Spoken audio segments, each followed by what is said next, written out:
Welcome to the United States Diplomacy Center. I am Mary Kane, and I have the pleasure of serving as the center's director. It is my honor to welcome you here today for this wonderful occasion, the annual awards ceremony of the American Foreign Service Association. If this is your first time visiting the Diplomacy Center, let me give you just a quick background.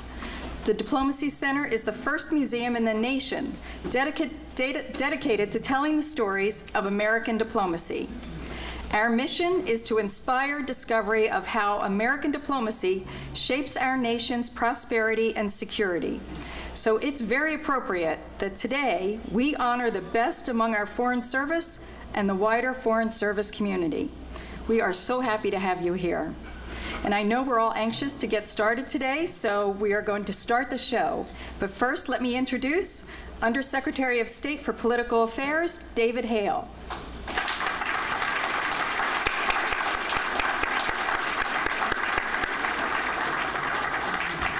Thank you. Thank you. President of the American Foreign Service Association, Ambassador Barbara Stephenson.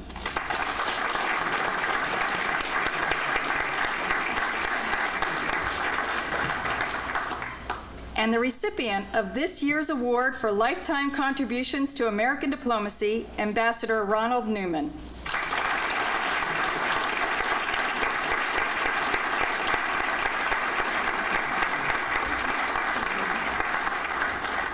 Okay, thank you, everyone.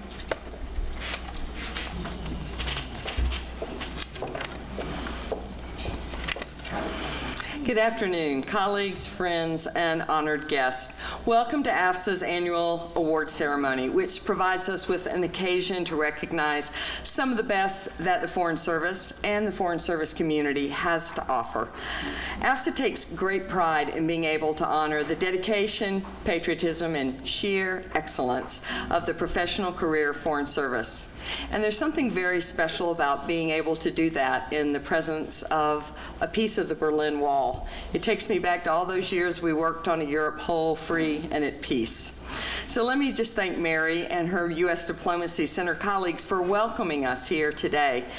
We treasure our partnership with the Diplomacy Center, and I'm grateful for this opportunity to collaborate. In August, we worked together on an event commemorating the 20th anniversary of the East Africa embassy bombings, and just last week, we agreed that in January, we'll co-host a panel on the importance of economic diplomacy.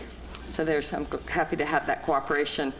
So I want to extend a special welcome to Ambassador Neumann and his many friends and family members who are here with us. And I also have the honor of welcoming and recognizing 6 former recipients of AFSA's lifetime contributions to American diplomacy. Ambassador Ruth Davis, Stu Kennedy, Tom Boyott, Ambassador Nancy Powell, Ambassador Raj Widgway, and Bill Harrop. Thank you all for everything you've done and continue to do for American diplomacy, which is essential for the strong global leadership supported by 9 in 10 of our fellow Americans. Thank you all for being with us today. I also want to mention that Ambassador George Landau, who received the Lifetime Award in 2013, passed away yesterday at the age of 98. We send our condolences to his family and friends. Let me welcome the leadership of the Foreign Service agencies. Foreign Agricultural Services Administrator Ken Isley, Assistant Secretary Marie Royce, Deputy Director of the U.S. Agency for Global Media, Grant Turner. Is Bill Todd here? No. I am also pleased by the presence of so many of our senior Foreign Service leaders. I want to acknowledge Dan Smith. I see Dan is in the back. Hi, Dan. Asiya Ashraf Miller. Thank you. Brian McFeeters. Clay Hamilton. Tom Vajda. Eddie Salazar. Patrick Murphy, and others who are here today. Thank you for joining us and for showing your support. Today we have the pleasure of presenting 11 awards. our Lifetime Award, and 4 awards for constructive dissent, and 6 awards for exemplary performance. Welcome, Ruth. Before we begin, let me briefly congratulate some of AFSA's other award winners from earlier this year. Mark Fleming, are you here, Mark? Mark received the Kane Award for strategic writing, his final paper at the National War College was chosen as the best essay on strategy or policy among all the State Department people there. So please stand to be recognized. Let's give him a round of applause. Terrific. I'd also like to recognize the 11 winners of the Sinclair Language Award.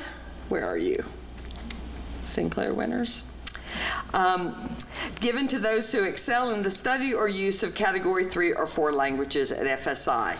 Jeffrey Anisman, Oscar Avila, Catherine Barnes, Edward Dunn, Brian James Furman, Jason Inslee, Leo Jilk, Janet LaHoo, Autumn Patterson, Pamela Pontius, and Carly Ross. Congratulations to them all. A round of applause, please. Thank you. We're also grateful to the sponsors of today's awards, the Nelson B. Delavan Foundation, Clements Worldwide, the Una Chapman Cox Foundation, the Rivkin family, the Boland family, the Family Liaison Office, and the Palmer family. Thank you for your generosity and continued support to this program, and thank you all for joining us today. Our first award this afternoon is for lifetime contributions to American diplomacy. And to present that award, I am honored, deeply honored, to welcome Undersecretary of State for Political Affairs, David Hale, who is, I might add, a newly minted career ambassador. Welcome.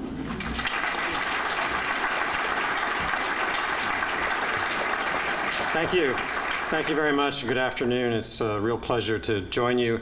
And looking out at this group, I see just generations of colleagues, mentors. You may not have known you were my mentor, but you were, many of you. And I also see in the audience people who I hope I was mentoring as well, looking over at Mark, who just left. We were together in Islamabad. The accomplishments of the people in this room are truly remarkable, and it's a great opportunity to celebrate that. And I want to thank Ambassador Stephenson, of course, and her team at AFSA for organizing today's event, as well as for all you do at AFSA for all of us. And this event recognizes friends and colleagues who continue to dedicate their lives to the Foreign Service and the value of constructive dissent. And congratulations to all those receiving awards today. Ambassador Newman's award recognizes a lifetime of contributions to American diplomacy. He made up his mind in the 10th grade to join the Foreign Service, and in 1967 passed the written exam on his second try.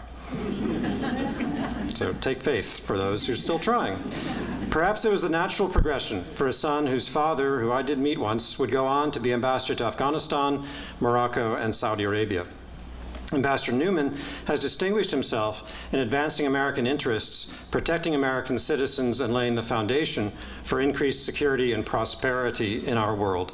And for someone who found the business of seeking and lobbying for an ambassadorship somewhat distasteful, he managed to get quite a few of them, and he was one of our most effective diplomats, serving with distinction in Algeria, Bahrain, and Afghanistan as chief of mission.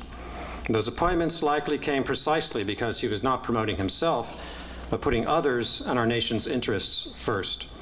His leadership guided Embassy Algiers through the difficult mid-1990s as the post moved to unaccompanied status and consolidated housing because of security, or lack of security. He maintained both high morale and high-quality political reporting. His insistence on the need for accurate, factual, unvarnished reporting remains at the core of effective and informed foreign policy making.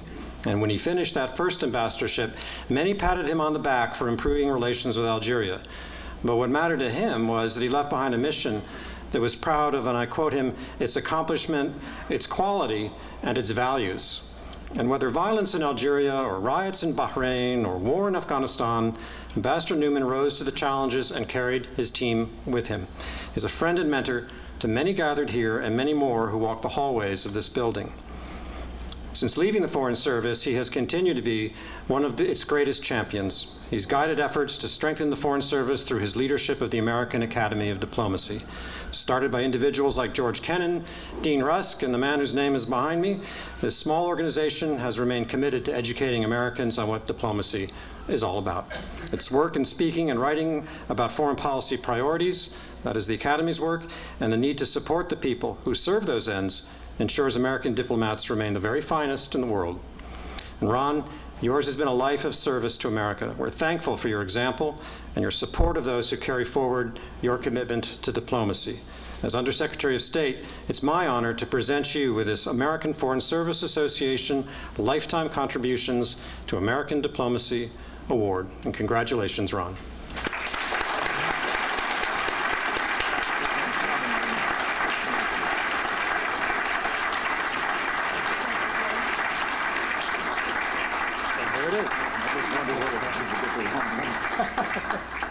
Thank you. David, thank you. That was more than nice. And Barbara, thank you as well. And I am deeply honored by this award. That it comes from my own diplomatic colleagues makes it particularly meaningful to me. I believe the work you honor is rightfully due to many colleagues in posts throughout my 37-year career, and to the work of so many in the American Academy of Diplomacy, where I've spent the last 10 years. The award recognizes contributions to diplomacy, and therefore it seems appropriate to me to reflect on why diplomacy is important. Diplomacy goes on all the time. There is no choice of not having diplomacy, only one of having a strong or a weak diplomacy.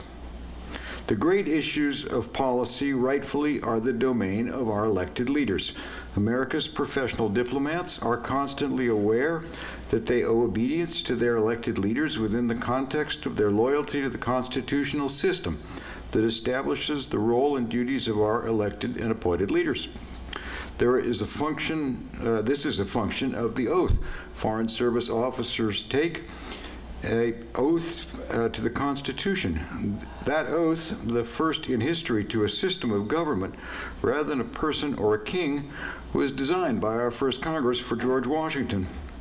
It remains the essence of the oath taken by Foreign Service officers, military officers, and by those appointed to positions requiring senatorial confirmation.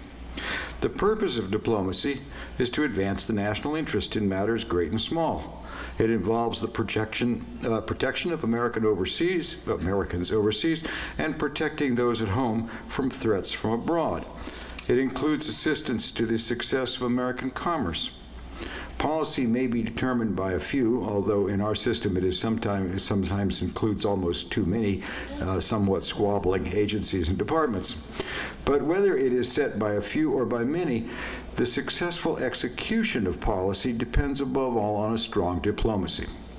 The distinction between policy and implementation is essential to understand. It's a very old distinction. Aesop's fable of the mice of the 6th century BC describes it rather clearly. And as many of you may remember, the mice are being preyed on by the cat. So the mice gather to find a solution. And one bright spark suggests the solution is to put a bell on the cat so that they can hear it coming. That is policy. Sounds very good, till they realize that a volunteer is needed to put the bell on the cat. That is implementation. There are no takers and the policy fails. It is often the role of diplomats to point out this sort of problem when policies are considered, and they may not always be thanked for their analysis. The lack of thanks does not change the diplomatic duty to speak honestly about how to implement policies as well as to carry out decisions once taken. Policies may be about matters of war and peace, where the role of diplomats begins before shots are fired and continues with and long after the guns are silent. Ultimately, diplomacy has no end state. Consider some of our major challenges. What is the end state of democratic promotion and the strengthening thereof? What's the end state of economic development? There is none. And yet, in a world where democracy is lessened or where large numbers live in poverty, the dangers to our nation increase. But diplomacy also concerns many matters that may seem much smaller. I happened to meet a colleague recently who is working on increasing internet penetration in the Pacific, including in many smaller islands. Is this a national interest? Could it not be left to the private sector, I wondered? My colleague pointed out that because of the open nature of the internet, threats from penetration of small states can steadily expand to larger ones, including our own. And if we stand back, we leave the area open to the Chinese, who do not quite share our concerns for an open net without censorship. So, yes, it is an interest deserving of quiet diplomatic work. I will not extend the examples into the many areas of transnational crime, climate, and technology that can only be dealt with by international cooperation. The point is simply that matters great and small require strong diplomacy. As the Academy has pointed out, this requires a strong State Department, which in turn requires a strong Foreign Service and a strong civil service to be effective.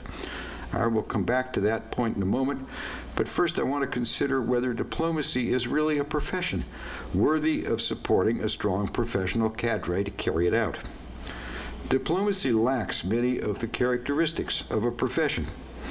In the Academy's 2015 study, American Diplomacy at Risk, we pointed out many aspects of professions we lack.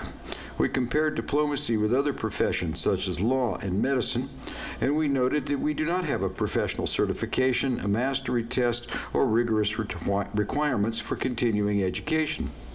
These are problems that are yet to be dealt with. And yet, there is something very professional about diplomacy that sets it apart from the work of amateurs. In seeking to explain why this is so, I cannot do better than quote from 1961 remarks of George Kennan to AFSA. And he said that the Foreign Service is in effect a co-partner with the senior political echelons of the government in the double task of studying and comprehending the nature of our world environment and of communicating with other governments concerning the requirements and the aspirations that flow from the life of our society. And this, as I see it, outstandingly is an intellectual task. It is just as much an intellectual task as teaching or scientific research or medicine. It will absorb all that anyone can give it in the way of reflectiveness. It yields to no other profession in the demands it places on the capacity for scientific analysis and creative thought. It is, in fact, a species of scholarship. And it is in that sense of the demands of what must be mastered that diplomacy is a profession worthy of study and of endless effort at improvement. If over the long period that I have been privileged to work in this field, I have added something to the profession, that is gratifying. But very little is accomplished by anyone alone. I owe a debt impossible to quantify or adequately describe to those who have worked with me or inspired me. This room is way too full of colleagues and mentors. I could not possibly list all of you, and I hope you will forgive that. I do want to mention just one great mentor, the late Hale Saunders. He taught me not only the need for optimism, but also for endless hard work to convert a small opportunity for peace into a slightly larger chance. He also exemplified the ability to deal with great pressures and remain a humane and caring leader. And he taught, as few have, the necessity for diplomats to listen. Listening is the key prerequisite to understand what foreign governments and peoples want, not so that we may comply, but so that we may shape our own message for success. As Hale said, listen deeply enough to be changed by what you hear. That message is engraved on a small stone that was given out at Hale's memorial celebration, and I keep it on my desk. But it's not only colleagues and mentors who have helped shape whatever I have managed to accomplish. Family is a critical element of the Foreign Service, life, and vital alike to morale and effectiveness. I need to mention my father and mother both, but my father, who was a political appointee who served 4 presidents, 3 posts, and 2 parties, and who taught me a great deal about diplomacy. We joked that he and I entered the Foreign Service at much the same time, he at the top and I at the bottom. I want to end with a special tribute to my wife and partner of 52 years, Elena. It is not only that she has supported me, has shared a sense of duty that allowed me to spend 6 of my last 12 years in the service in separated posts. It is also that she has cared about those with whom I worked and sometimes led. And I'd like to end with a small story to illustrate this point. At one point, I was ambassador in Algeria in my first time as an ambassador, and we had to make some very hard security decisions. The country team was divided, the decisions were difficult.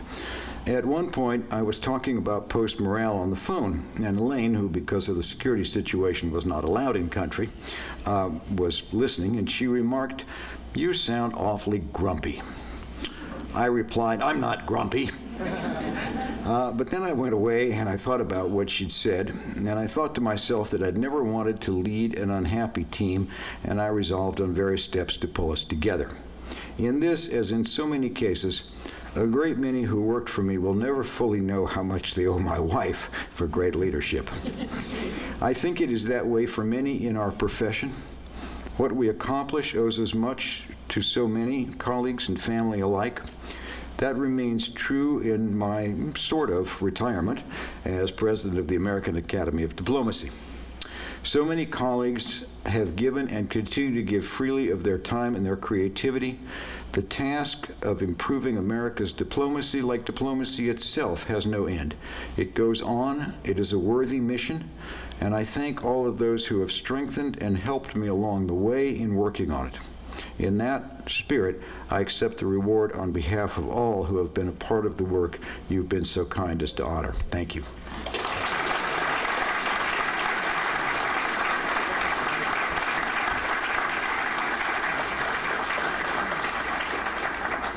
Isn't that beautiful? We now move on to our awards for constructive dissent, a unique program within the federal government and one of which AFSA is very proud. In fact, this year marks the 50th anniversary of our Dissent Awards program, which began in 1968 with the Harrop and Rivkin Awards. The first recipient of the Christian A. Herter Award was John Paul Vann for his recommendations about U.S. policy as Deputy Director of the Accords Program in Vietnam. His nomination termed him, quote, "a man who insisted on maintaining his independence and integrity at all costs. His judgments have been repeatedly proven right by time." So I would not be surprised if in 50 years' time, the recipient of today's Herter Award will be similarly remembered. To introduce him and to present that award, I welcome back to the podium Undersecretary David Hale.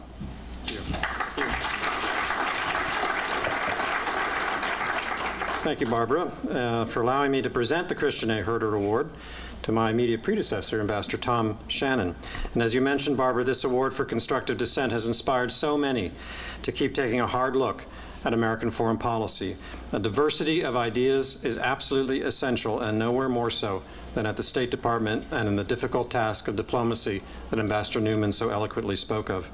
The Department of Homeland Security designated El Salvador, Honduras, and Nicaragua for temporary protected status, or TPS, in 1999 after Hurricane Mitch devastated that region. Haiti was designated in 2010 after an earthquake left many cities and towns uninhabitable. In 2017, the Department of Homeland Security consulted with the Department of State to determine whether the various TPS designations under review continue to meet the conditions of the law. Ambassador Shannon argued the Secretary should receive and consider the full scope of foreign policy implications regarding the possible revocation of TPS for those 4 countries. He worked across geographical and functional lines and bureaus to move ideas forward. He presented his own views openly to the Secretary. He drew on decades of experience in Latin America and 35 years of service in the State Department to strengthen the weight of his views and his dissent. And this open, professional disagreement represented the best traditions of integrity and leadership in the department. He demonstrated how dissent can and should be expressed, and his example to younger foreign and civil service officers challenges them. In fact, it challenges all of us to think critically, consult openly, and act decisively all the time. Tom, your example motivates us all. Thank you for your commitment to the highest ideals of this department. You demonstrated that the power of this institution is animated by principles of our founding documents and the values that define the lives of the men and women who've shaped this country for the better. It's an honor to present to you the Christian A. Herter Award for Constructive Dissent. And congratulations, Tom. Is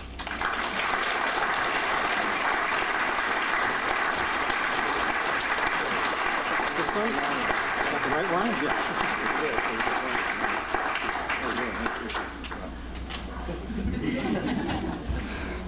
Finally got a globe. David, thank you very much. As you can imagine, I am very grateful and honored to have been selected as the recipient of the Christian Herter Award for Constructive Dissent.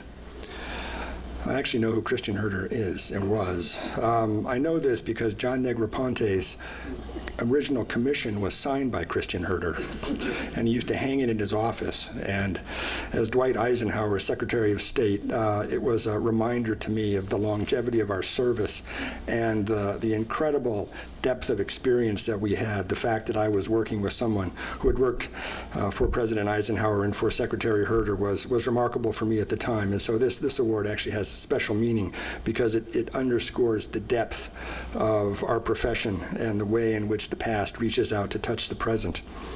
And I'm especially pleased to share this day in distinction with so many extraordinary Foreign Service officers, and I congratulate all of you. As a long member of AFSA, I want to underscore the important work of the association and its able president, Ambassador Barbara Stephenson, in protecting and advancing the interests and well-being of the Foreign Service and American diplomats. I also want to thank Ambassador David Hale, our Undersecretary for Political Affairs, for his presence here today. Ambassador Hale is a friend and a colleague whose career has been defined by high purpose, great accomplishment, and personal integrity. His presence underscores his commitment and that of the Secretary to constructive dissent. Finally, let me thank all of you. To be recognized by my peers is a singular honor. To share this dais with Ron Neumann is also a singular honor. That distinction is made sweeter by AFSA's understanding that dissent and the energetic debate that underlies it is an essential component of our duty. It is as important a part of our duty as discipline and obedience. Dissent, as understood and practiced in the Foreign Service, is not just about personal integrity, it is also about professional integrity and the integrity of our policymaking process. When we took our oath, we swore to uphold and defend our Constitution. We committed ourselves to the values, rights, and institutions that define our democracy, and to respect the will of our sovereign, the American people. We cannot meet this commitment if we are unable to speak our mind. We must be able to provide our elected leaders our best understanding and assessment of a situation, and we must be clear about the consequences of decisions and actions. Sometimes those consequences are moral and ethical, sometimes they are practical, sometimes they are strategic, and sometimes they combine all three. In my case, it was the latter. The decision to end temporary protective status for El Salvadoran, Honduran, Nicaraguan, and Haitian citizens who had sought refuge in the United States following the depredations of earthquakes, hurricanes, and tropical storms broke with long-standing American policy. The decision upended a bipartisan commitment of support and solidarity to people who had suffered great loss and who had built new lives for themselves in the United States. The decision would affect hundreds of thousands of people and the U.S. citizens, spouses, and children that many of those refugees had gained over nearly 2 decades in the United States. This decision, when implemented, will have a painful human cost that cannot be separated from the decision or justified or ameliorated by the effort to end alleged misuse of temporary protective status. If fully implemented, the decision would become one of the largest forced removal exercises of our history, and the object of that removal would be people who have lived legally within our borders and who have become helpful, contributing members of our communities and our larger society, and who pose no threat to our national security. Now is not the time to relive that decision. But it is important to note that the dissent I offered to the decision on temporary protective status was not a solitary dissent. It reflected the considered thinking of our embassies in Central America, several bureaus, and others in the department who worked on these issues. In this regard, my dissent was designed to underscore that what my colleagues had already said, and to ensure that the shame of this decision did not fall on the Foreign Service or the Department of State. Dissent, no matter how purposeful, has a bitter aftertaste. By its nature, it reflects a failure to effect a change in thought, decision, or action. Within the world of foreign policy and diplomacy, we must become comfortable with the understanding that we will not always prevail. But we must also understand that the institutions we are a part of and the great republic that we represent have remarkable characteristics of introspection, reflection, and rectification. In this sense, dissent, as we understand and practice it, is not a single event that passes without effect. Instead, it is part of a larger conversation that we have with ourselves. It is designed to give us pause, to think anew, and to have a touch point to return to when we have recognized that we have made a mistake. I thank you for your generosity and patience today. It's great to be back in the State Department. I thank my colleagues at AFSA for the honor they have bestowed on me, and I bow in respect to those who have received the other awards for dissent.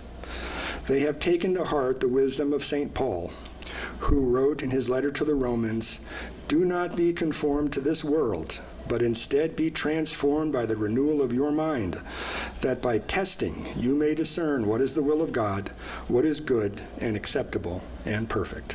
Thank you very much.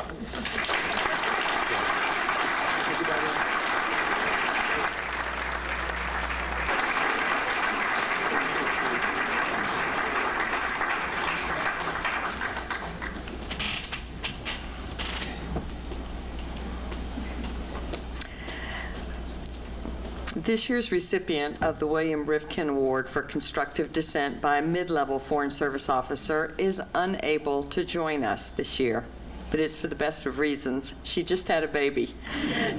Congratulations to Roshni, Nirody, and her new baby boy, Kieran.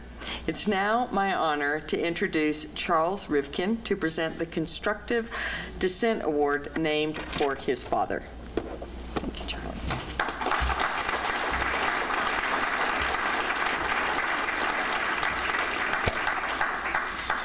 Thank you, Ambassador.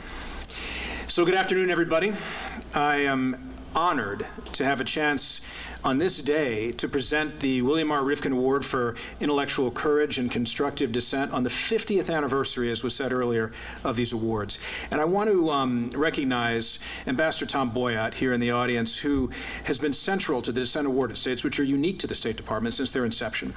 And I want to say that my mother, Enid Long, established this important tradition working with AFSA in 1968 as a way to honor the memory of my father, who had died while serving as chief of mission at a very young age. And my family and I have had the rare privilege of presenting this award to the truly extraordinary men and women of our foreign service since my early childhood. And these recipients are often unsung heroes who are making this country stronger on a daily basis at home and abroad. So today's recipient, who, as was said, couldn't be here, is Roshni Nirody of U.S. Embassy in Portugal. And she is a great example of how our Foreign Service officers at post can constructively change the system to make us even stronger. And Roshni Nirody is being recognized for her advocacy to restructure the State Department's approach to high-level visits and congressional relations. Ms. Nirody had long felt that the State Department could reap significant benefits by institutionalizing the way to manage congressional delegations, including improved advocacy for State Department priorities on Capitol Hill, improving relations with Congress, and more efficiently managing CODEL visits. So Ms. Nirody developed a multi-pronged strategy of low-cost and literally no-cost recommendations to re-envision high-level visits as a policy tool to serve the best interests of the executive branch's foreign policy objectives, the objectives at post worldwide, and the resources and regulatory needs of the State Department at large. Ms. Nirody targeted top State Department leadership to advance her work in creating a full depiction of the Foreign Service, its people, and their work on key legislative priorities. She proved that the State Department can utilize these types of engagements, which happen, as everybody knows, quite a bit in the embassies, with visiting policymakers in a more strategic way, the way that our colleagues in the military have always done. And Ms. Nirody consistently engaged with State Department officials to explore this previously neglected opportunity to fully leverage a primary forum for advocacy that touches every bureau and almost every post in the Foreign Service, recognizing that the Secretary of State himself, a former legislator with unique insight into how building an understanding of public service work overseas and enlisting Congress more proactively in policy advancement efforts, stands to benefit the State Department.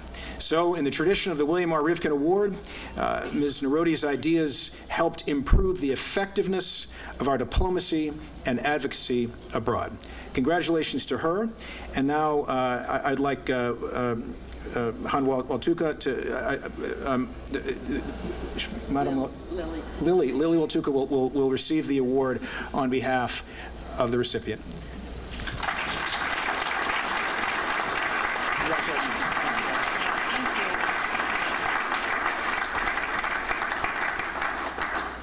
Thank you, sir. It's a great honor to be here today to accept this award on behalf of Roshni, who couldn't be here, as Barbara said, celebrating the birth of her first child. And she's my dear friend and a 100 colleague. So here are her prepared remarks for you all. Good afternoon. Thank you to the Rivkin family and to the American Foreign Service Association for this honor. I regret not being with you all in person today, but I am deeply grateful to accept this on behalf of the many members of the Foreign Service whose perspectives, insights, and hopes were embodied in the expression of dissent behind this award. Many thanks also to U.S. Embassy Lisbon's Deputy Chief of Mission, Hero Mustafa, and Ambassador George Glass for their continued encouragement to pursue this issue. Several months ago, the notion that our institutional approach to congressional relations left much to be desired, and it prompted me to work with skilled colleagues around the world to examine why things are the way they are and how we can do better. Those conversations that followed had the unexpected effect of galvanizing a distributed network of Foreign Service officers around the world who are passionate about generating positive institutional change. This honor marks not the end, but a reinvigoration of those efforts. I am hopeful that the State Department's capacity to grow and improve will lead us to better work with Congress, to highlight our work and demonstrate to a key constituency the value, substance, and swagger we bring to advancing democratic ideals around the world. Thank you very much.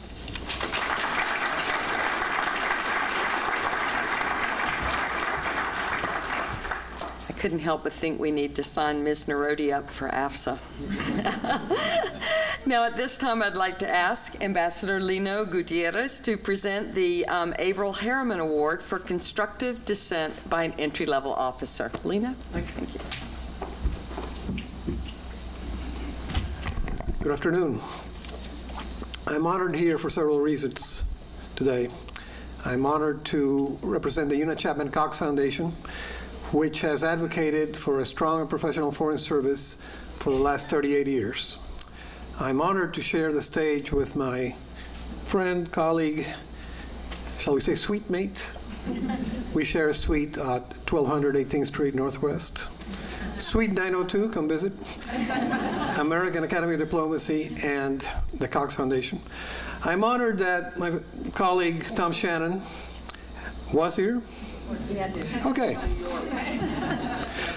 But I was in Nicaragua when Hurricane Mitch struck, so Tom's words today struck home very strongly. And I'm honored to share the stage with Barbara Stephenson, who has done a terrific job of leading the Foreign Service in these difficult times. I'm also honored, particularly honored, to be presenting an award named for one of our finest public servants, W. Averil Harriman. In a distinguished career that spanned decades, Ambassador Harriman served as Secretary of Commerce, U.S. Ambassador, and Special Envoy to many presidents. The W. Averill Harriman Awards recognizes an entry-level Foreign Service officer's constructive dissent.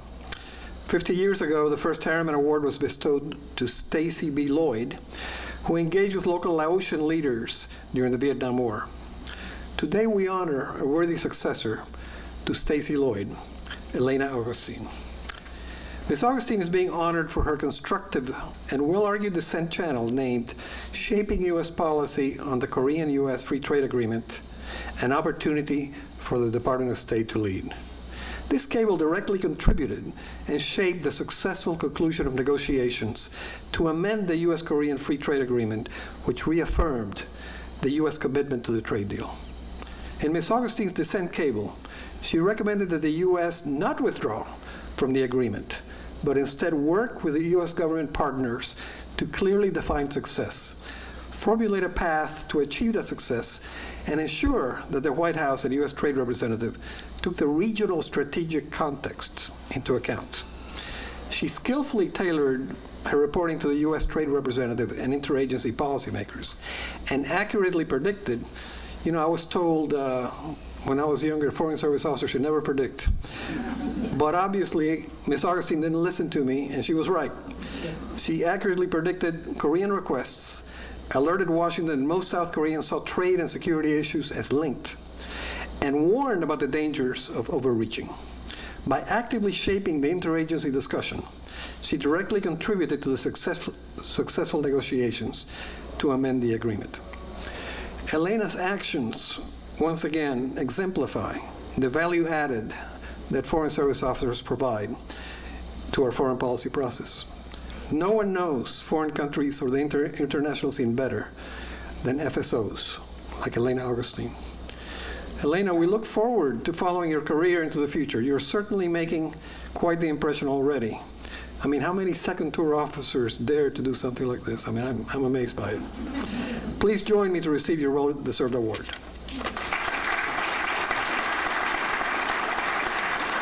Congratulations.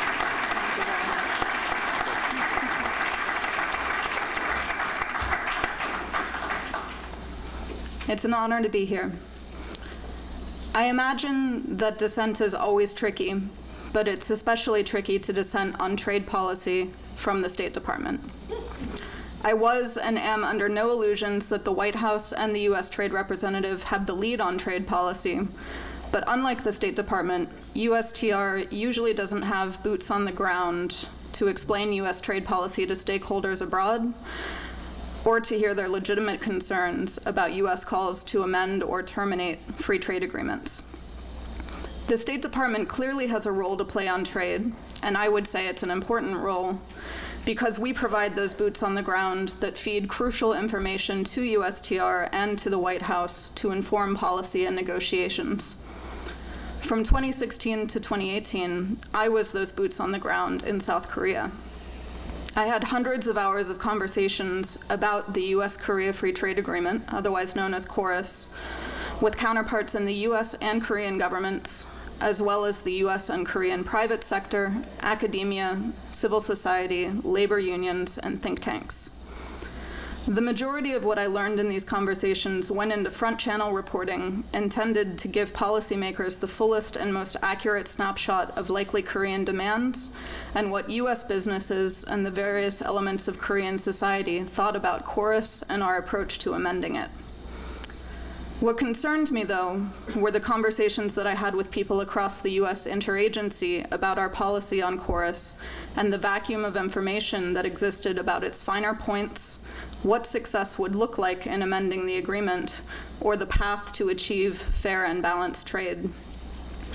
When it became clear last fall that threats to unilaterally withdraw from KORUS were very real rather than a negotiating tactic, I felt that a dissent channel cable would complement my front channel reporting by outlining, for the record, some of the reasons I thought withdrawing from KORUS would be counterproductive to reducing the U.S. trade deficit or to achieving our foreign policy goals across the region. The circumstances provided an opportunity, I argued, for the State Department to step up and make its voice heard by advocating for an approach to chorus that took withdrawal off of the table and set clear goals and objectives for amendment negotiations. I'm grateful to the State Department for providing employees the opportunity to express such opinions through the dissent channel, and to AFSA and the Una Chapman Cox Foundation for celebrating constructive dissent. But rather than take credit for my views having led to the successful negotiation of amendments to chorus, I want to acknowledge the hard work of hundreds of people in USTR, the Department of Commerce, the Department of State, the U.S. Department of Agriculture, and the Korean government, as well as the private sector for both countries, in emphasizing chorus's importance to the bilateral relationship and working to make the deal that President Trump and President Moon signed 2 weeks ago in New York City on the margins of the UN General Assembly possible. Many voices together shaped this outcome. Thank you very much.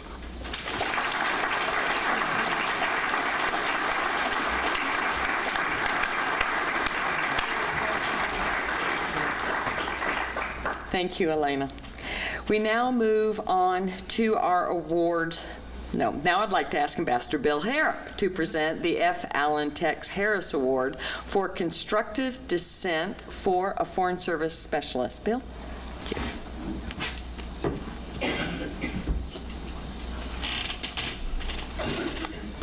Thanks, Barbara. I think one thing that maybe has not come out in these various discussions and presentations about our dissent awards, constructive dissent, is the fact that this is the only department of government, the State Department, that has such a thing.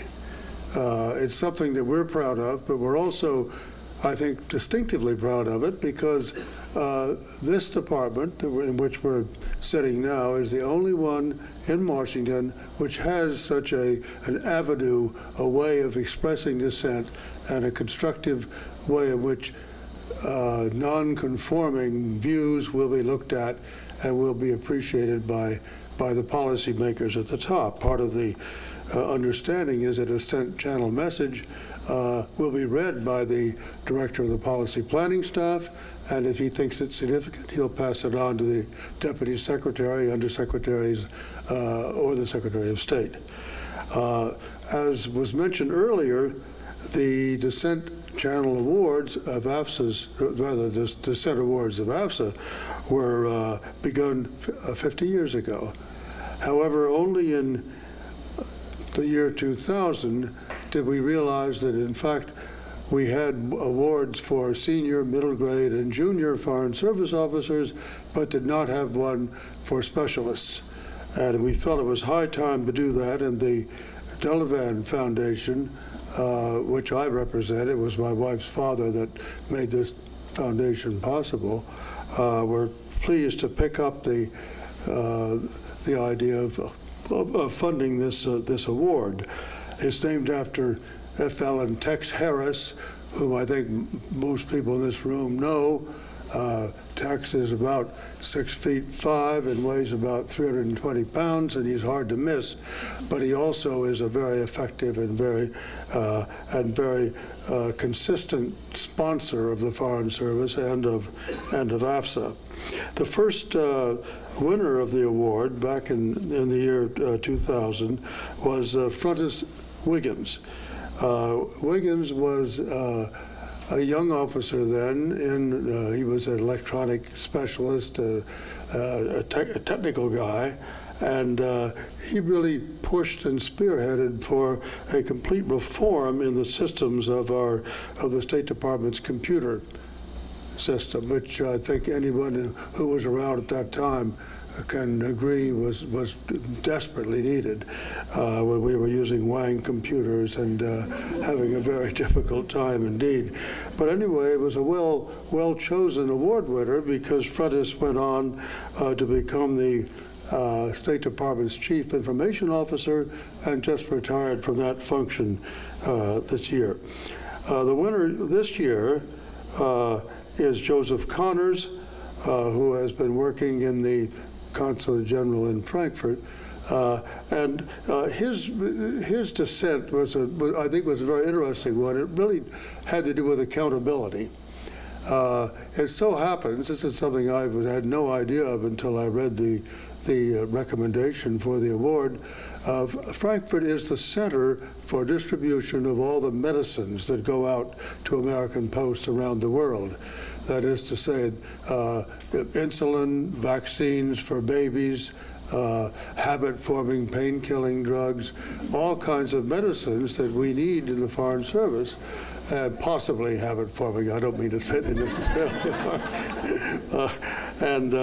The system was one which was outside the usual regulations. In fact, it was against the regulations of the State Department, and it had been built up over the years in a sense that there was no one responsible for it. And since many of these medicines were passing through customs in diplomatic, unclassified diplomatic bags, there were possible problems coming up out of this, and the fellows in Frankfurt sort of found themselves holding the bag of responsibility for it. And he went back against a lot of institutional inertia and resistance to insist that the system be reformed, straightened out, to accord with our regulations, and to make clear where the accountability lay for the substantial risks involved in the handling and distribution of all these medications. So it was indeed a constructive effort, and I think one that very much deserves recognition in this Harris Award. Now, he cannot be here. Joe Connors cannot be here today, but Wade Martin is going to receive the award for him. Where is Wade? There.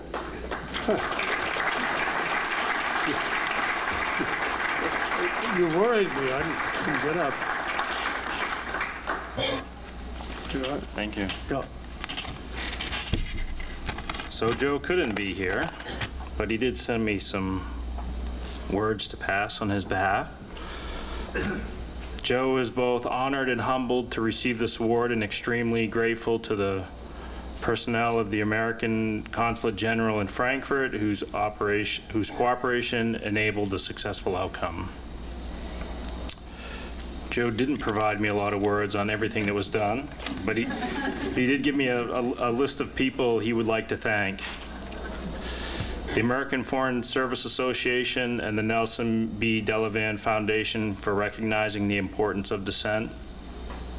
Frankfurt's Deputy Principal Officer David Elmo, the Minister Counselor for Management in Berlin, Jeff Van Driel, and the EUR-EXIO Executive Director Robert Needham.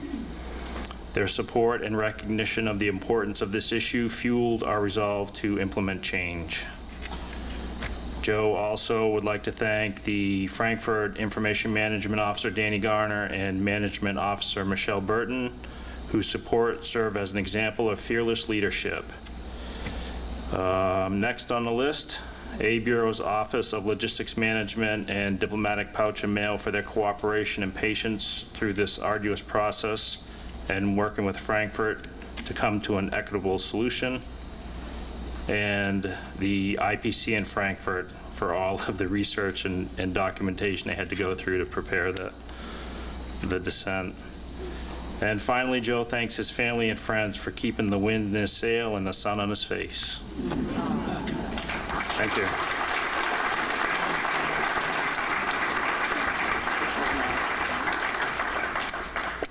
We now move on to our awards for exemplary performance. This time, I'd like to invite Dr. Sushma Palmer to the podium to present the Mark Palmer Award for the Advancement of Democracy. Dr. Palmer?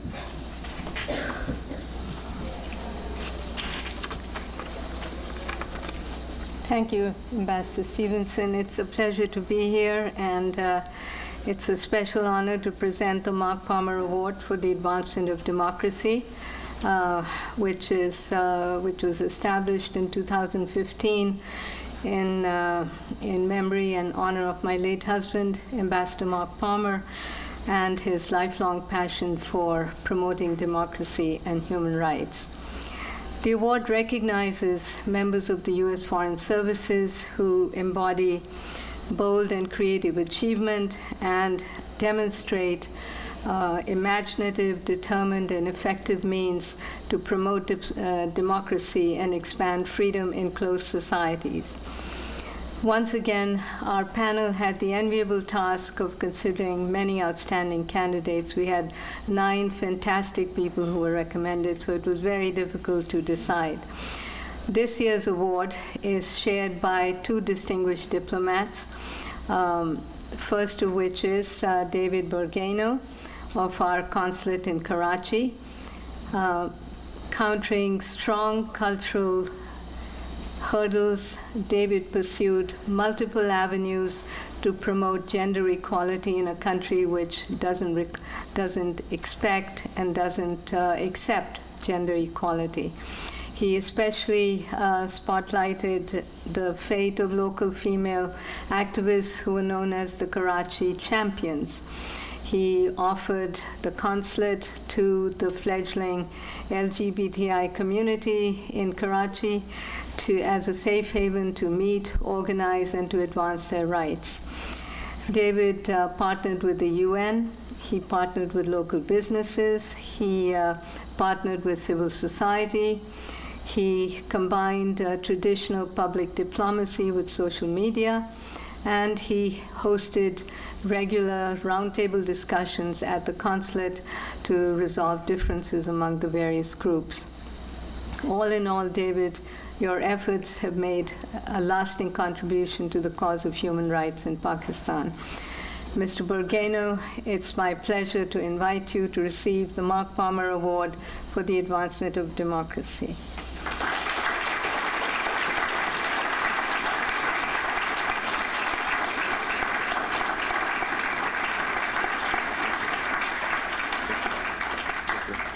Thank you, Dr. Palmer. Thank you very much, Dr. Palmer. I am honored and I'm humbled to be here with all of you. I'd like to emphasize first and above all that nothing would have happened in Pakistan without our team. I took risks in Karachi, but I relied on our people. I relied on Motorpool, on diplomatic security, on my colleagues, some of whom are here today, on our leadership to take those risks with me. I relied on our people to trust that the last 3 feet of diplomacy matters the most. And the same can be said on a personal level. I wouldn't have stayed in the ring without the support, with the little help of my friends, without my husband who served there with me, and our families. John, Adam, Benny, Mark, Matthew, this is about you. I also need to underscore here that the real champions, the real heroes, are the women and girls that I got to know in Karachi. I am still awed that so many extraordinary Pakistanis were willing to engage with us on a topic as sensitive and as important as gender-based violence. I could never say in a few words all that I learned from certain activists like Jamila Ansari, whose husband murdered her a few months after she marched in the first Karachi Women's March earlier this year. She at once reminds me of the scale of the challenge that we faced, but also she inspires me to work harder. And finally, you know, I recognize that this is a drop in the bucket. Now more than ever before, I see that there's so much more that we must do together. Affirming that women's rights are human rights is not new, this is not country specific, and this is not partisan, nor is this a women's issue. This is a basic question of human dignity, of development, and yes, of diplomacy. Our values define who we are as Americans and the role we play in this world. And I quote 2 very wise women, Chimamanda Adichie and Beyonce, when I say we should all be feminists. My one hope with this recognition, with this award, is that it encourages other men to speak up and act, or in some cases, to sit down, to shut up, and to listen. Thank you very much.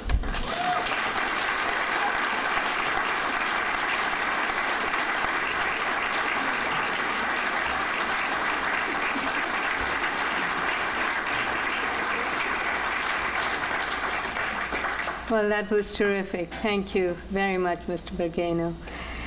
Our second recipient is Kelly Billingsley of our embassy in Colombo, Sri Lanka. At least she was there at that time. She's not there anymore. Kelly organized and launched a multifaceted and multi-agency effort to counteract China's insurgency into the Indian Ocean. Recognizing China's encroachment on Sri Lankan democracy and sovereignty, she sounded alarms in Washington because she recognized that China was trying to trap Sri Lanka through serious debts and military presence. And she also mobilized the embassy's local activist network to bolster domestic awareness. Kelly simultaneously advanced U.S. political objectives in Sri Lanka. Her astute diplomacy with the UN Human Rights Council, with Washington, and with the local government united the Tamil minority and many of the international NGOs. It also led to firm commitments from Sri Lanka for national reconciliation and protection of democratic institutions. This achieved a decade-old goal, a U.S. goal of moving the country beyond its violent past. Kelly, it's my pleasure to invite you to the podium to receive the Mark Palmer Award for the Advancement of Democracy.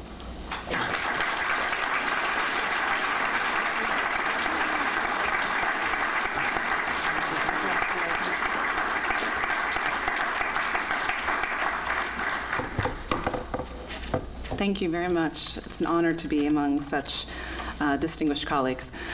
I feel very privileged to have worked in Sri Lanka at such a crucial moment. It was full of promise during peacetime and also very strategically important for the United States. The election of the new government there in 2015 greatly expanded our opportunities to work with Sri Lanka within the UN system to advance human rights and accountability for the serious violations that occurred during the civil war there. At the same time, Sri Lanka increasingly became emblematic of the strategic implications of China's coercive economic diplomacy. Working on these issues and spotlighting them for policymakers in the department and for Congress has been a highlight of my career so far. I want to particularly thank Ambassador Kashyap for his mentorship and for nominating me for this award. I also want to recognize and thank my very talented colleagues at Embassy Colombo who worked on these issues with me, as well as my husband Steve and our children who gave me unwavering support. Thank you, Dr. Palmer, for creating this award to honor the inspiring work of your late husband, Ambassador Palmer. And lastly, I would like to thank AFSA and the selection committee for selecting me for the award. It's truly a joy and an honor to be recognized for doing a job that I love. Thank you.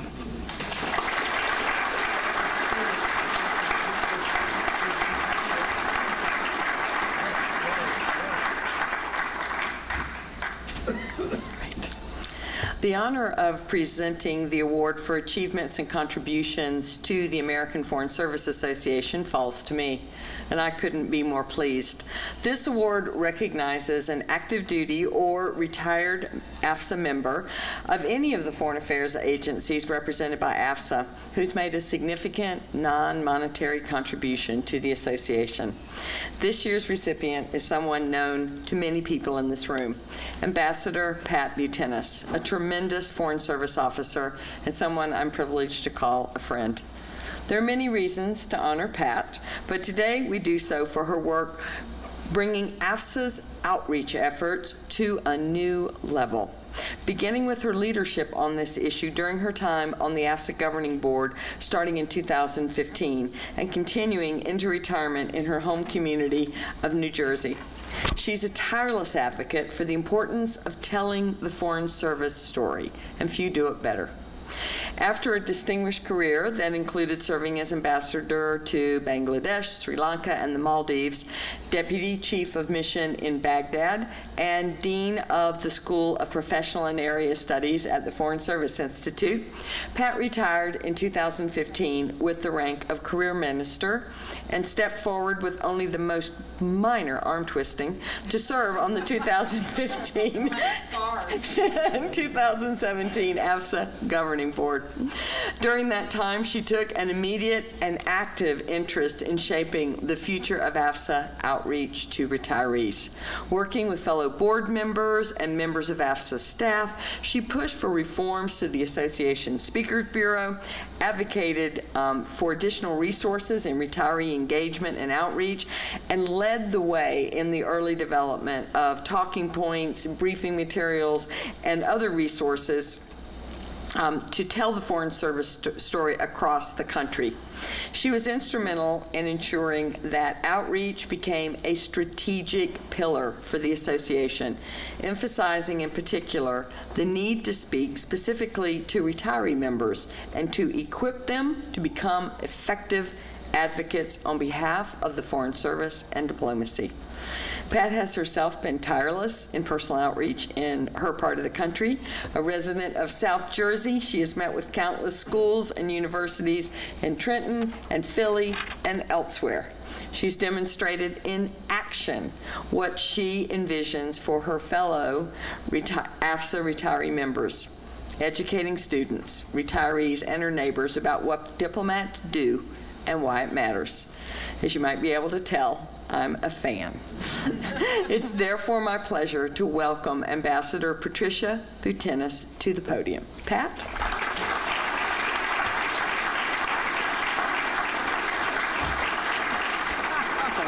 Thank you. All right, thank you, Pat. I will keep to my allotted 2 minutes, don't worry.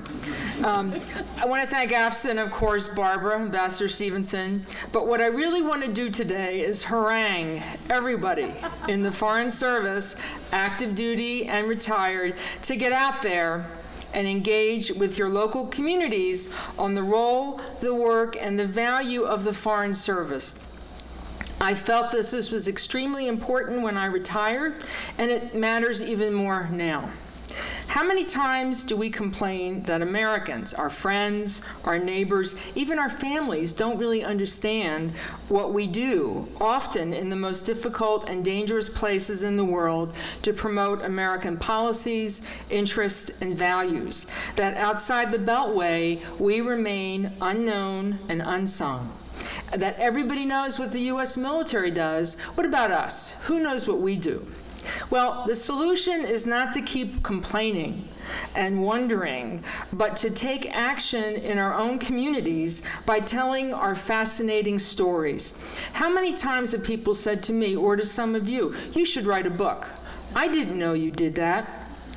Everybody who serves has something to say, and our stories explain what we do in a very human way. But we have to create these opportunities. Don't expect clubs or schools or other groups to seek you out, to knock on your door and say, come talk to us. You have to reach out and advertise your availability.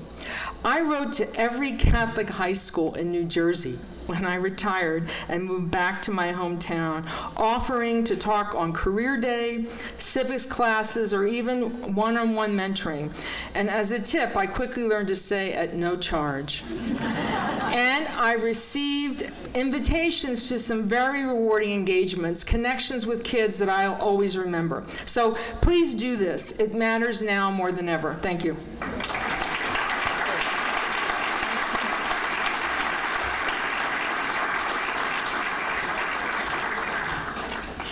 True to form. Thank you, Pat. I now invite Ambassador Bill Harrop back to the podium to present the Nelson B. Delavan Award for exemplary performance by an office management specialist. Bill? Thanks,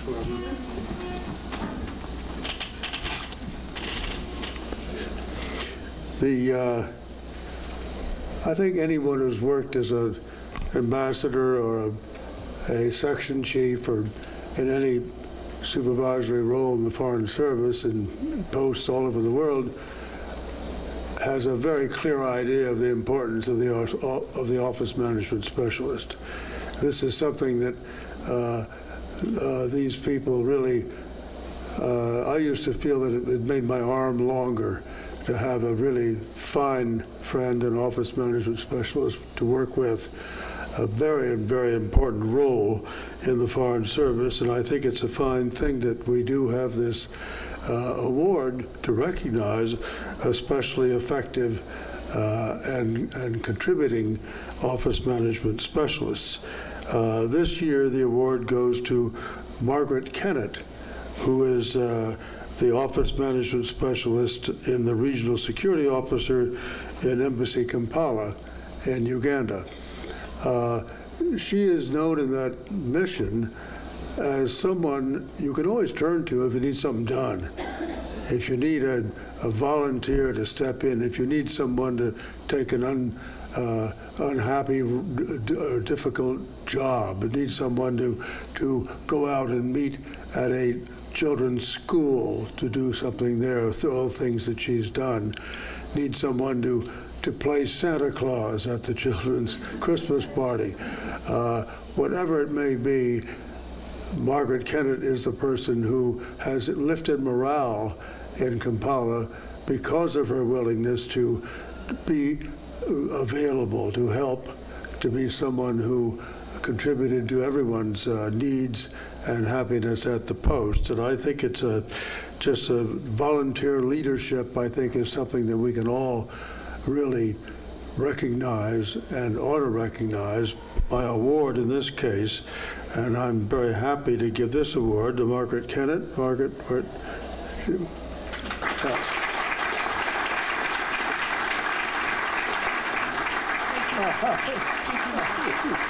Thank you, award. Yeah.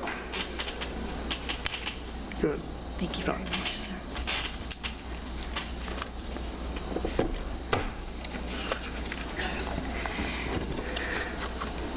Good afternoon, Ambassador Stephenson, distinguished guests, family, and friends. I am deeply honored and indeed humbled to receive this award today. In my career, I have served in many hardship posts and witnessed firsthand the effects of poverty and conflict upon the most vulnerable people. I am now serving my final assignment of my career in Kampala, Uganda, a country that is struggling with human rights abuse, democracy, and widespread poverty. The average Ugandan survives on less than $1 a day. In large families, that means there is nothing that trickles down to the children. Schools are nothing more than bare, empty sheds with no water, no electricity, no furniture, and glaringly understaffed. I found there was even less available for children treating cancer or dying from terminal cancer. Fortunately, a private group has built a dormitory to house these children between treatments rather than leaving them lying in the alleyways. Even the smallest effort of support and comfort to these children means a world of difference. The cost-benefit ratio is enormous, and I feel it is my duty as a fellow human being to do what I can.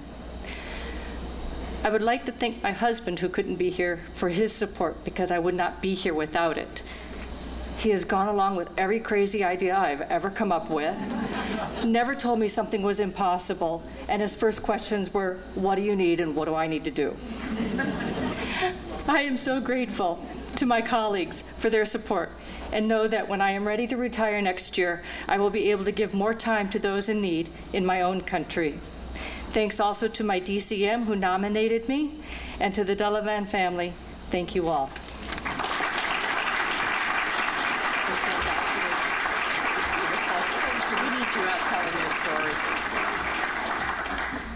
Beautiful.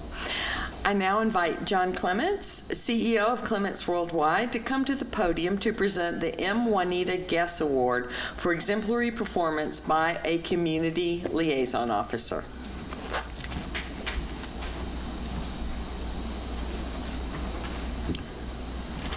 Thank you, Ambassador. Well, good afternoon. One of the highlights each year is to be able to join you here to honor a deserving recipient of the M. Juanita Guess Award for exemplary performance by a community liaison officer. This award is named after my late mother, and it holds obviously deep meaning for me. Our winner this year is Marisol Garcia. She's a CLO in Rio de Janeiro. Marisol is receiving this award due to her outstanding leadership, dedication, and initiative in assisting the families of Americans while serving as CLO. She confronted and supported the community during periods of frightening violence fueled by powerful and horrible drug trade practices. Ms. Garcia is passionate and sincere about fostering community and demonstrates this daily by helping the community members to connect with one another. Ms. Garcia takes great pride in team building, lifting morale, and event planning that brings together U.S. and Brazilian cultures. Before I ask Marisol to join me, please let me tell you about the runner-ups this year. Karen Fifield and Lori Doutrick. Karen's the CLO in U.S. Embassy Santiago, and Lori's the CLO in U.S. Embassy Managua. These are very challenging posts, and they deal with the adjustments of difficult morale issues. Both have demonstrated a tremendous breadth of capability in playing the many roles of a CLO. So I know Karen is here. Congratulations. Now turning to our winner, Marisol, please join me at the podium so that you can receive this unquestionably deserved honor.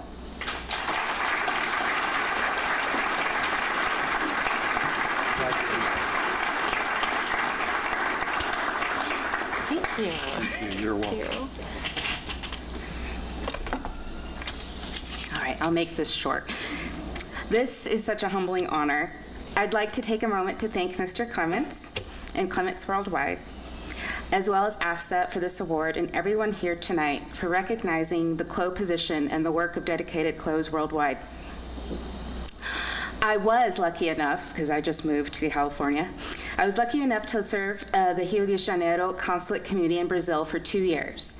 When I began, the city had just come off of hosting the 2014 World Cup Championship and was about to host yet another huge event, the 2016 Summer Olympics. An exciting time to be sure, and these highly publicized world events added to the glamour and mystique of Brazil's Cidade Maravilhosa. Rio de Janeiro is truly a beautiful place, filled with incredible natural landscapes, a melodious language, great food, culture, and warm people. But it can also be a very difficult place to live, and not only for expatriates. We saw crime and security concerns spike, especially after the world events ended, and in part due to the security restrictions that were heightened. This did negatively affect morale in Rio. Fortunately, Rio's consulate community fully supported my efforts as CLO, including both USA officers and local staff, by reacting positively to new measures I deployed during my time, and they knew I always advocated for them. I'd like to take a moment to thank those Rio colleagues who supported my feelings that my work had a purpose, and that purpose was meaningful and vital to the health of our community. I want to thank Flo and other CLOs worldwide who provided me with the tips and resources I needed to get the job done, because we are all on the same team and we can't do this work alone. I'd also like to thank my colleagues who nominated and surprised me, Chris Bredding, Casey Carlson, and Eric Sullivan, all men I greatly respect and admire. And I'd like to say thank you to my parents who are here, who've been the biggest role models. They have the most giving hearts, and they taught me about hard work ethic. And lastly, I'd like to thank my hero and husband who cannot make it, Steve, and our strong daughter, Natalia. I wouldn't have been able to do half of what I was able to do as CLO without their support. Thank you again.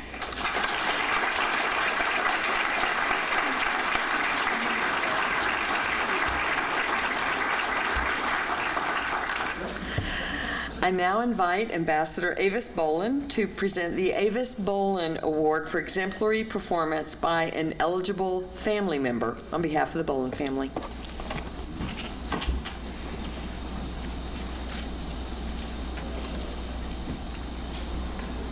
Thank you, Barbara.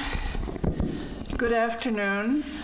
I'm honored to be here to present once again the award established by the late Pamela Harriman in honor of my mother, Avis Bolin, who was it is the award for exemplary performance by an eligible family member.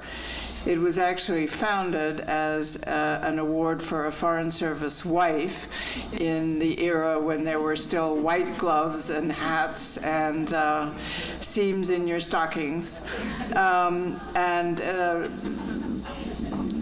Baby, you've moved a long way. But the list of recipients for this award since its inception in 1983 is truly impressive.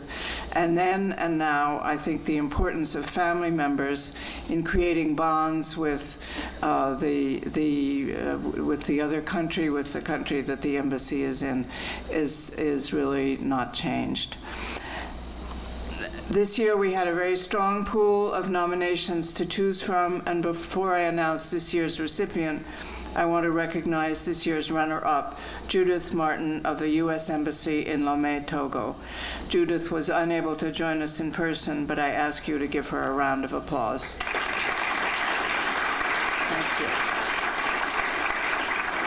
you. This year, the awards panel strongly agreed that John Warner of the U.S. Embassy in Mbabane, Eswatini, formerly Swaziland, was the standout candidate for his support and full-time volunteer efforts to the Eswatinian non-governmental organization Kwaka Invodza, which means building a man. Its mission is one that truly can resonate in today's world. It is presenting positive male role models to young Swazi men, giving them the resources to think critically about patriarchal structures and exposing them to practices they can adopt to ensure more equal treatment for women. John was absolutely instrumental in helping to lift this organization to a level of functionality and achievement that it had not been able to achieve before. He devoted his efforts as a full-time volunteer to helping them find resources, to developing strategies, and generally to putting them on the map. Mr. Warner truly exemplifies the spirit of this award. He has built bridges between the U.S. and the community in which he lives, and in doing so has enriched the lives of those he has met. He is truly an impressive candidate, and I am honored to be able to recognize his contributions. It is my distinct pleasure to invite Mr. Warner to come to the podium.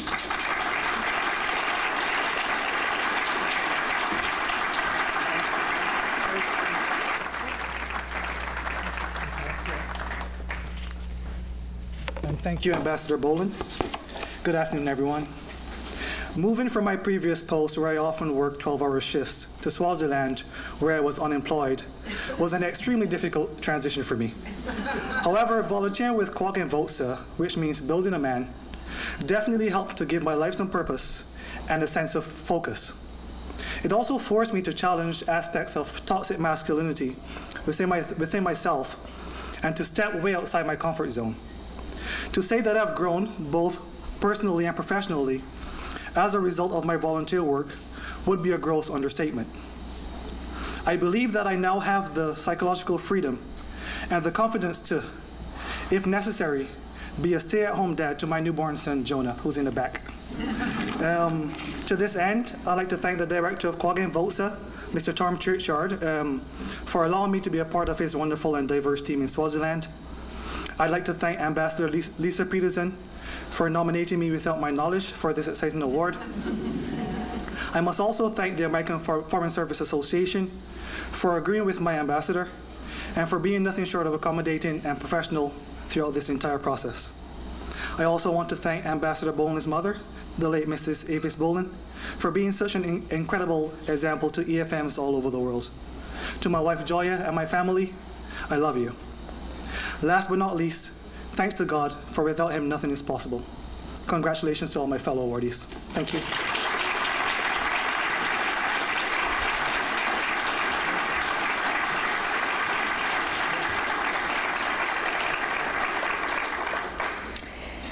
That was wonderful, thank you. Before we conclude our ceremony, I would like to just recognize all the members of the AFSA board who are with us today. Would you please rise so we can recognize you?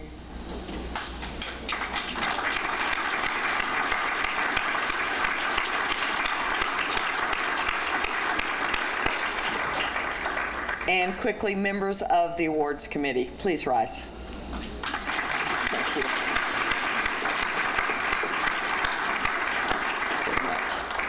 And thank you all for being with us today as we honor these highly deserving recipients. It's been such an inspiration to hear these stories of what people have done to earn these awards. Congratulations to all of you, and thanks to our presenters and supporters. And for more on today's events and our recipients, keep an eye out for the December issue of the Foreign Service Journal, which will focus on the award ceremony. I invite you now all to head upstairs to the main level to celebrate this occasion and drink a toast to our honorees. Thank you again to the Diplomacy Center. Thank you all.